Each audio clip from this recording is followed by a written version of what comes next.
Halo teman-teman, ketemu lagi dengan Mel and Vel. Kali ini kita akan berbagi cerita mengenai para perantau yang tinggal di Belanda.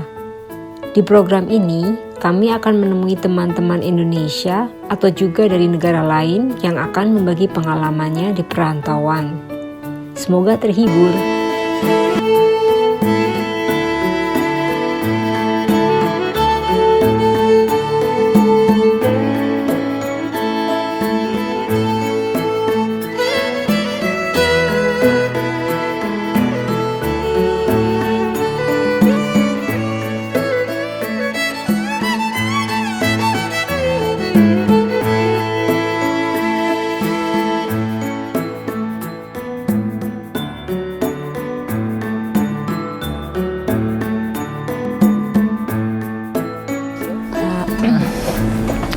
Halo teman-teman, pada kesempatan ini saya akan berbincang-bincang dengan pemilik restoran Indonesia di Belanda, tepatnya ada di kota Arnhem, yaitu dengan Ruth.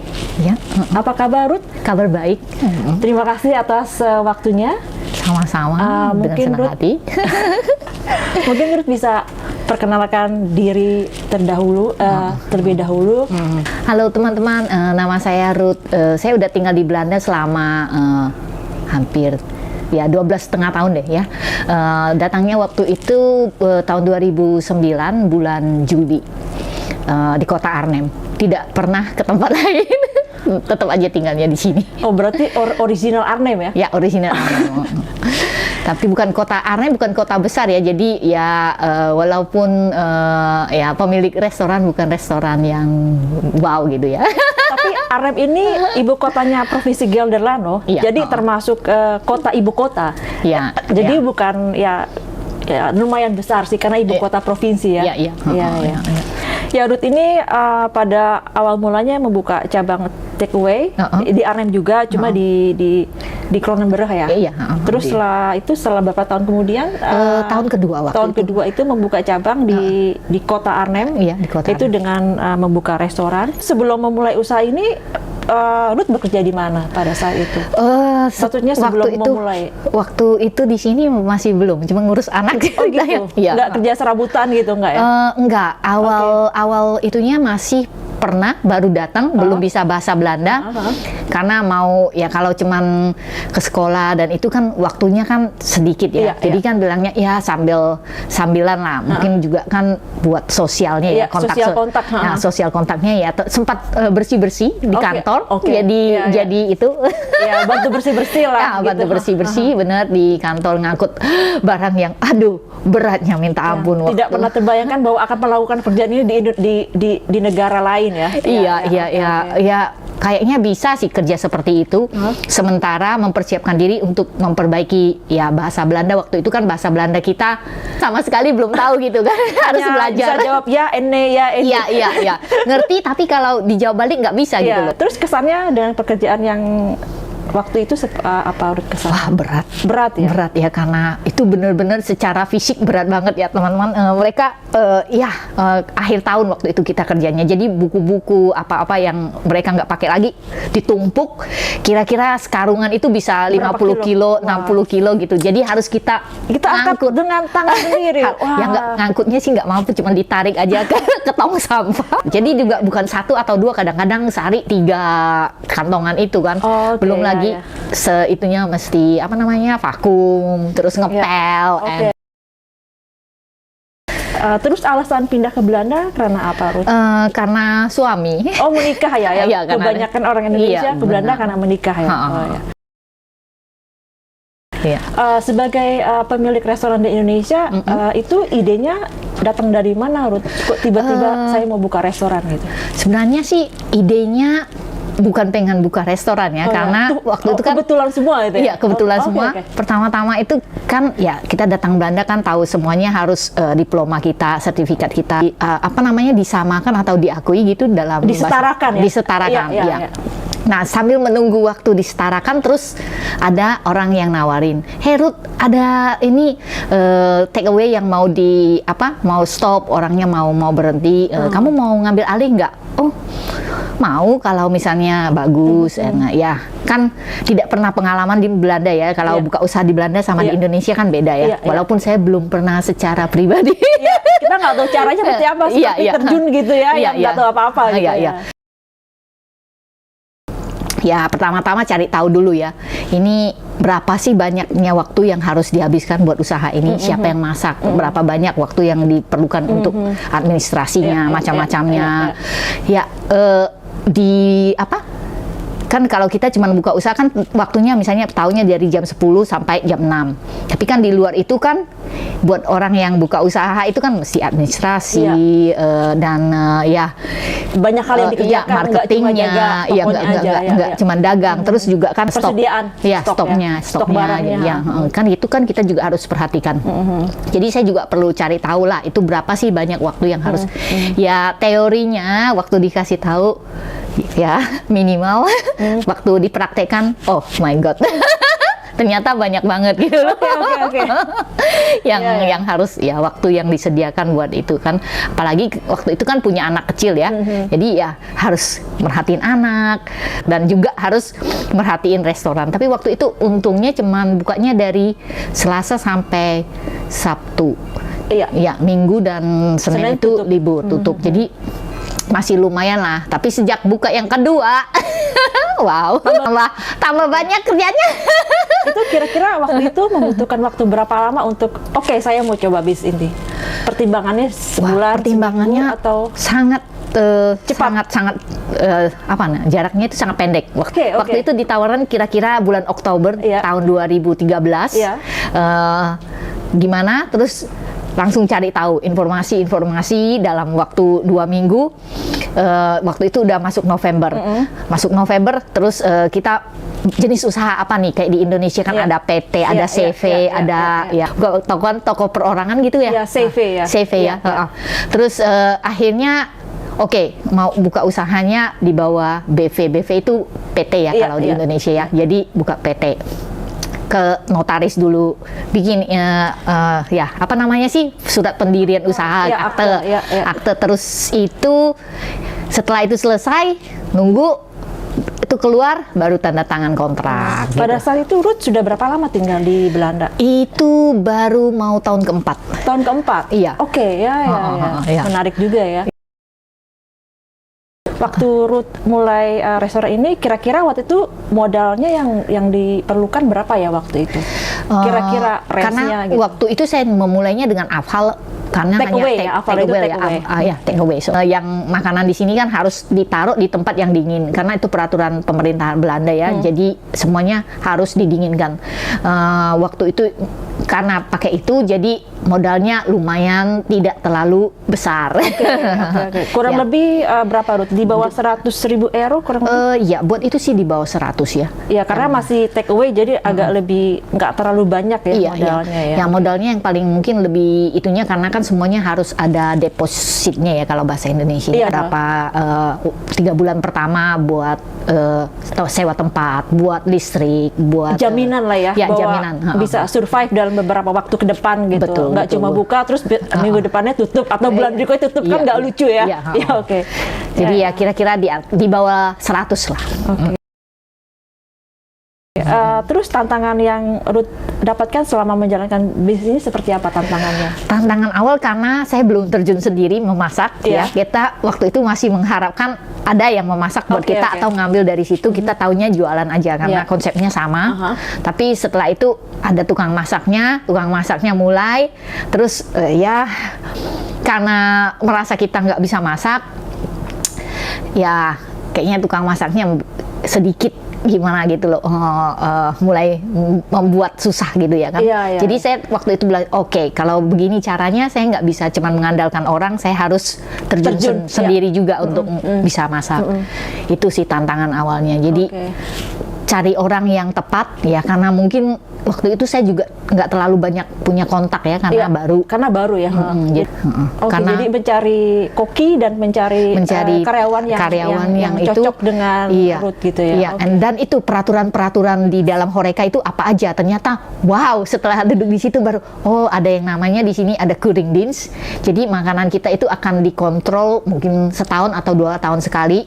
Dinginnya bagaimana, kedinginannya berapa lama, dan semuanya itu dibawa terus dites sama mereka di laboratorium. Jadi nggak sembarangan buka warung terus dilepas kita, tapi dikontrol ya apakah ini sesuai dengan higienis ya, peraturan yang ada. Betul. Jadi kalau misalkan nggak sesuai dinginnya temperaturnya itu akan dikasih denda atau bagaimana, Ruth? Pertama-tama ya dikasih peringatan dulu. Yang setelah 2 kali peringatan dapat denda. Dan kalau yang ketiga kalinya tokonya ditutup. 3 kalinya sudah menghilang gitu. Iya, menghilang dari peredaran, tidak boleh lagi. Berarti benar-benar peraturannya ketat sekali ya? Iya, peraturannya ketat sekali. Iya. Dan baru tahu juga kita wajib punya diploma sebenarnya buat kalau mau mulai usahanya itu. Itu. Terus ada hal yang menyenangkan, Ruth, selama? Yang menyenangkannya itu kadang-kadang kita kenalan sama klien, orang baru gitu ya, sama customer yang akhirnya jadi teman karena ngobrol cocok gitu kan. Itu yang paling menyenangkan kayaknya ya. Nah, ya kontak sosialnya makin besar ya gara-gara ada usaha. Jadi, itu yang terus ada pengalaman yang lucu atau tidak mengenakan selama? Wah, banyak. Banyak ya. Ini kalau dirunut ini bisa 10 episode ya. Contohnya aja, Ruth. Orang Belanda itu kadang-kadang bukan seperti orang Asia gitu loh. Kalau misalnya mereka nggak senang sesuatu, langsung to the point. Iya, to the point.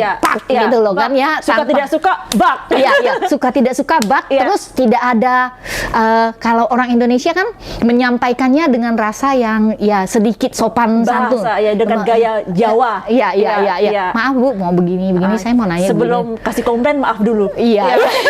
Kalau di sini kita belum tentu salah pun sudah langsung dilabrak gitu kan. Yang itu yang kayaknya wow, sopan sekali gitu ya. Tidak belajar itunya. PMP-nya tidak lulus. Sama sekali tanda kutip ya. Iya. Ya jadi itu, tapi walaupun mungkin karena kulturnya berbeda ya, jadi buat mereka itu mengatain orang langsung itu tembak orang dengan kata-kata yang pedas itu seperti biasa gitu loh. Tidak mikir kalau itu bisa menyakitkan hati orang gitu loh. Itu bedanya sama orang Belanda. And mereka tidak ada kata maaf ya, saya sudah menyakiti kamu. Tapi kalau mereka kadang tahu salah, mereka minta maaf juga sih. Ya orang Belanda itu tidak gampang mengucapkan kata maaf.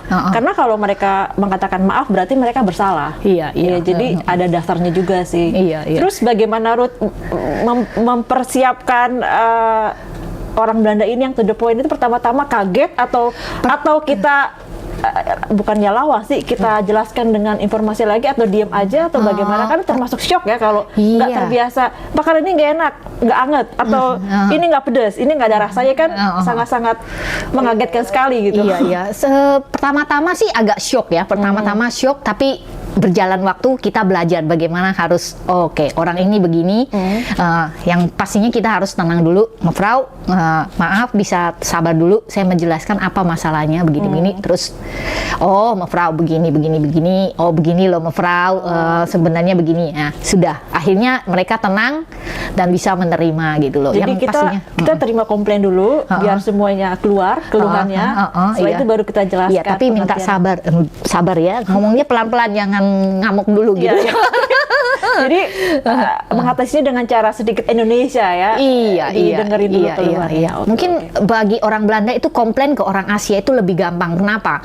Karena kita orang Asia kan lebih lebih lembut ya, lebih lembut, lebih nggak kayak mereka sendiri langsung dilawannya pakai keras juga, keras sama keras gitu lah. Jadi meledak ya nanti. Meledak. Terus Ruth sebagai pemilik restoran nih, saya penasaran sebenarnya kegiatan sehari-hari Ruth itu seperti apa sih? Wah, kalau awal-awal bukanya kan karena si kecil masih ya Bayi apa namanya, balita atau ya itu ya masih ya, pagi bangun nyiapin makanan, nyiapin pakaiannya, ngantar ke sekolah. Habis ngantar ke sekolah langsung sepedaan lagi saya ke tempat kerja. Terus langsung kerja deh. Oke. Ya, terus sampai jam 6-an, jam 7 sampai rumah tutup, nerusin lagi kerjaan rumah, ngurus anak, ngasih makan anak suami, terus ya kerjain lagi apa administrasi, terus lihat benar-benar waktunya all in semua untuk kerja ya, karena semuanya kerjakan sendiri ya. Jadi nggak cuma kerja 8 jam tapi bisa ya 24 jam mungkin. Teori opening studentnya 40 jam, prakteknya 60 jam. Mungkin istirahatnya pas tidur aja kali ya. Iya benar. Semuanya dikerjain sendiri, dari belanjanya, administrasinya, masak, kadang jualan. Terus yang belakangan ini karena pandemi kan harus nganter-nganter juga. Masih nggak ada orang. Susah dapat orang, akhirnya kerjain sendiri. Ruth ini sebenarnya merangkup semuanya sih. Pemilik bagian pembelian bagian pengantar bagian dapur juga Jadi boleh dibilang ini superwoman ya. Terus Ruth di restoran yang Ruth punya namanya Pondok Kita ya di Arnhem. Itu menu andalannya apa yang banyak orang beli di sini? Yang paling menunya sih yang paling disuka sama orang Belanda beken itu rames ya, nasi rames atau bami rames. Jadi isinya apa aja Ruth? Isinya bami nasi, terus bisa milih daging 2 macam sama sayur 2 macam, terus dikasih telur. Buat yang nggak makan daging ya bisa tahu atau tempe. Oh, vegetaris ya? Vegetaris. Sudah berapa lama ya? Ini udah usaha ini udah mulai tahun depan udah tahun ke-9. Iya. Kan dari selama 9 tahun ini kira-kira menurut Ruth kunci sukses untuk supaya survive di bisnis ini seperti apa? Ya, kerja keras ya pastinya ya, tahan banding lah. Apalagi di negara yang ya semuanya harus kita kerjain sendiri. Kalau ya ada yang bantuin, so sih lebih gampang lah. Kalau semuanya harus dikerjain sendiri ya harus ya bertahan. Jadi kuncinya bertahan dan jangan menyerah ya. Iya benar. Terus mungkin ada mereka yang ingin memulai bisnis ini, kira-kira apa yang bisa Ruth sarankan gitu? Atau terjun dulu di Horeca, atau kalau ada kesempatan mulai aja, atau bagaimana? Kalau bisa sih, kalau punya kesempatan ikut dulu kerja dulu jadi gitu tahu kan, seperti apa medannya gitu ya. Seperti apa medannya, terus baru pelan-pelan masuk gitu loh. Itu saran terbaik. Saran terbaik. Iya. Berarti Ruth ini dia melewati 2-3 langkah. Langsung mau mulai. Iya, langsung mau mulai. Karena kesempatan itu tidak datang 2 kali ya. Iya. Terus kira-kira Ruth ada sesuatu yang ingin dicapai nggak? Maksudnya mau buat cabang ketiga gitu atau? Ya dulunya sih memang pengennya begitu ya, tapi pengennya memang buka cabang yang keberapa. Lebih banyak orang yang tertarik. Ya cuman karena pandemi. jadi fokusnya untuk bertahan dulu ya. Ya, fokusnya untuk bertahan dulu lah. Doain ya teman-teman ya. Iya. Oke Ruth, terima kasih sama-sama atas waktunya pada hari ini. Saya berharap perbincangan ini bermanfaat bagi teman-teman yang melihat video ini. Oke teman-teman, demikianlah perbincangan kita dengan Ruth pada hari ini. Sampai jumpa di kesempatan selanjutnya.